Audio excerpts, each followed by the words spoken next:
Hi, we're talking about thread the needle pose today.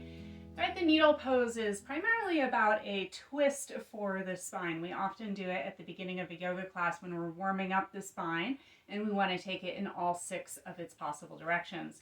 So forward, back, side to side, and the 2 directions of twisting.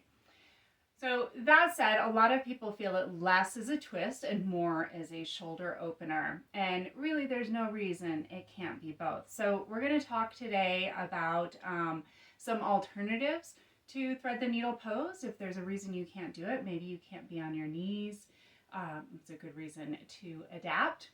And also how to vary your traditional thread the needle pose so that it works a little bit better for you and you get what you're looking for.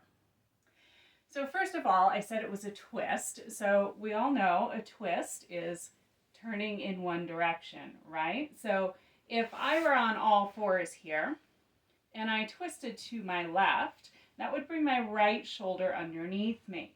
I could reach my right arm through. So this is the seated version of thread the needle. No reason you can't do this as a standing pose as well. I can interlace my left fingers with my right and pull that right arm a little bit further. And this will get me a little bit more into that twist of the thoracic and a little bit more into the shoulder. If I want to go even further into the shoulder, I can hook my left elbow under my right and twist a little deeper. So this is a great alternative to our more traditional thread the needle pose, doing this either standing or seated.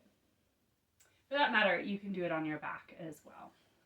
We often do that one movement where we interlace the fingers and take our arms from side to side on our back. Same basic idea for the shoulders, you're just not getting as much twist. So things that you can try out there. Now if you're doing a more traditional thread the needle, you're going to be on all fours. Now usually when we do this pose, we'll take an arm up towards the sky first. This is to open up the chest, give us a little bit more room to work with, so that our shoulders aren't compressed forward while we twist. So take your right arm up towards the sky and really see if you can lift your chest away from your belly button, getting a nice opening in the shoulders.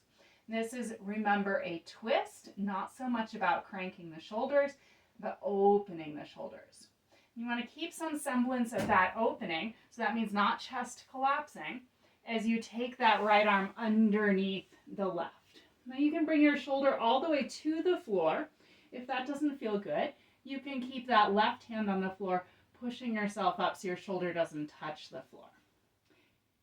Now, if you find that you get down into your thread the needle and your neck feels really compressed, remember that this is an active pose, not a passive pose. So push into your bottom shoulder and bring your shoulders towards stack so that left shoulder comes over the right. This is going to keep your neck in alignment with the rest of your spine. It's going to feel a lot better. Now I've got this nice twist in my spine. Feels great. I can accentuate that twist by where I move my hips. So if I move my hips a little more to the right here, I'll feel that as a deeper twist. If I move them more to the left, I begin to introduce a little bit more of a lateral bend to my lumbar spine. If your low back's not super happy, it really won't like that. So adjust your hips to a place that feels good. Remember, you can use that left hand to twist deeper or to support you. You can also walk that left arm forward.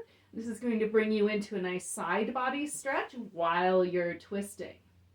Or you can do like we did seated, interlace your fingers or place your left hand on top of your right wrist. And you're going to pull that bottom arm with your top arm.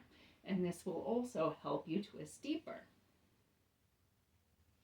When you twist deeper, sometimes you start to get that rounding happening in your back. So remember, chest away from belly. Your head turns however it feels good to help keep you nice and open. When you release, press with your left hand to come all the way up. Now we did a little adjustment of the hips from side to side when we were in that posture. But it also changes it quite a bit if you take your hips further back towards your heels. As well, you might have tried thread the needle with your knees wide apart and your hips all the way back in child's pose. This is just creating a different sort of resistance than your traditional thread the needle so that you can work on elongating those muscles that resist the spinal rotation. So give all those a try. Let me know what you think. I hope you enjoy.